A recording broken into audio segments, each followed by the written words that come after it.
All right, Q, where you from? Houston, Texas, North Side, City Gas. All right. How did you get into the sport?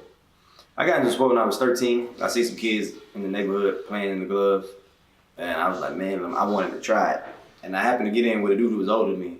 He hit me so hard, and I got to seeing stars, and ever since then, I just fell in love with the sport.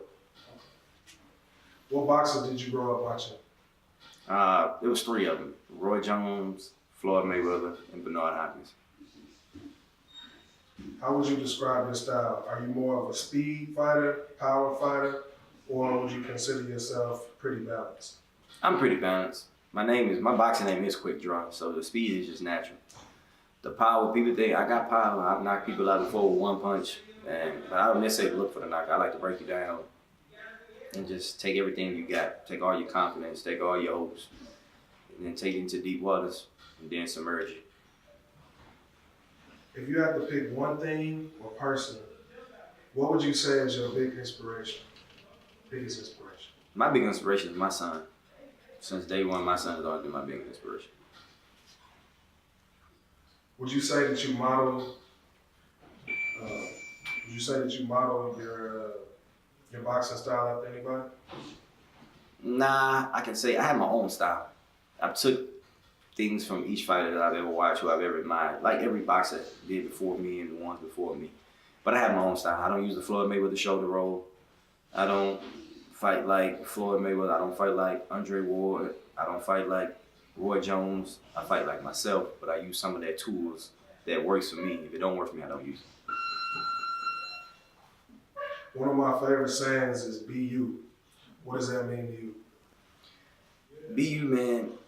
It's when I believe in saying be you. Being you is just whoever you are at that particular time, because you grow every day as a human being. You evolve every day. So whoever you are at that particular time in your life, whatever cards you've been dealt, however you came out on top, that's exactly who you are. And so I am who I am. I'm goofy. I play all the day. I promote three things: God, motivation, and love. That's the only thing I promote. So that's just who I am. That's all I've always promoted. And because from where I'm from and where I've been, a lot of people don't have the opportunities that I have been in places that I've been. So I just try to let everybody know that, man, ain't nothing you can't do. You just keep going. I didn't become a statistic. And so that's who I am. If you could have one dream fight with anyone, who would it be? If I can have one dream fight, it'll be with Muhammad Ali, because I never met him. And that was the only person that I've always wanted to meet before he passed, but I didn't get a chance to meet him. What does it mean to be a boxer for you? Man, it means everything. Boxing saved my life. Before boxing, man, I went to prison. I was 18 years old. I was in juvenile from the age of 10 all the way up until I was 16, 17. When you were 17, I'm illegal to go to jail with the big boys. From 17 to jail, from 18 to prison. So I didn't get out till I was 20, about to be 21. So in the meantime, I always knew what I wanted to be. I was always good at basketball. I was always good at football, but boxing was always something that I wanted to do. And so boxing saved my life. It took me out of the streets. It was God's way of saying, this is what I want you to do, and that's what I ran with. So boxing is everything to me. It's my number one love. So I know that there's a lot of studying involved in boxing, and obviously you have to study your opponent. What would you say are some of the most glaring holes in your opponent's game coming up next week? I watched him fight before in person. It ain't shit he can do. So I don't care what he tries. I hope you're watching this too. I don't care what you try. I don't care what you do. You ain't got enough head movement. You ain't got enough power. You ain't got enough speed. You ain't got enough heart. I'm gonna break you. What do you think separates you from every other fighter? My character. Like, it's just how I am as a person. I don't hold grudges. Like, I help every fighter that I've run across. After I beat my opponent up, I'm gonna give him a couple of advice on what to do in his next fight. Maybe he'll get a win.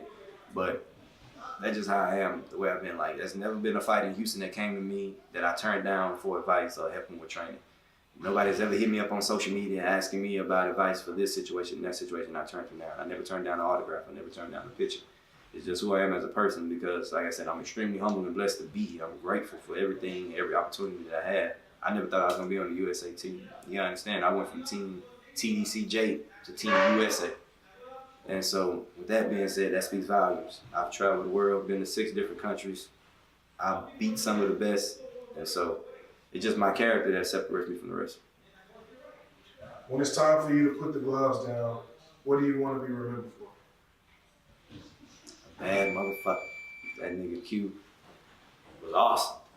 And I want to be remembered for the adversity I went through because a lot of y'all don't know, I lost my son 2 years ago in a car accident at 8 years old. That was my pride and joy. That was my only child at the time. 4 years before that, I lost my daughter at 9 months. When she was in the womb, the umbilical cord tied around her throat. So, man, I've been through a lot of adversity. So I'm a person who's been to prison for 2.5 years, and then you lose 2 kids, and then being homeless, like, you have every reason to quit. You don't have, that's anybody's golden ticket to say, man, I can't do this, I'm gonna tap out. But I didn't. I don't smoke, I don't drink. Nothing I ever been through made me go to drugs.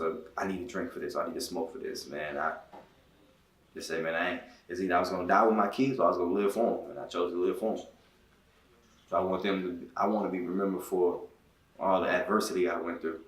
And I still came on top. I'm a true champion. Whether I have a successful pro career, I'm a champion in life. That's all that matters to me. If you had 3 things that you wanted to help an up-and-coming fighter with, what would those 3 things be? The 3 things, like advice I'm giving, man, listen, if you have a good coach, listen to your coach. And it's more, eat the right food. Because if you listen to your coach, he's going to tell you what to do. If you're eating the right food, the food is going to fuel you through your workout. And you got to become a student. You got to make a lot of sacrifices in this sport. So listen to your coach, eat the right food, and sacrifice. You got to sacrifice your sex life at time. You got to sacrifice partying. You got to sacrifice going out with your friends. You're going to have to sacrifice pleasures. Because this is a lonely sport. And there ain't no teammates in this shit. When you're in that ring and that dude on your ass and you got to get him off, you can't pass that ball. You can't go for the layup or the assist. Like, it's on you to get that man off your ass. And one punch can change your life. One punch can kill you. So they don't play with this sport. You take this shit seriously because it can end in one shot.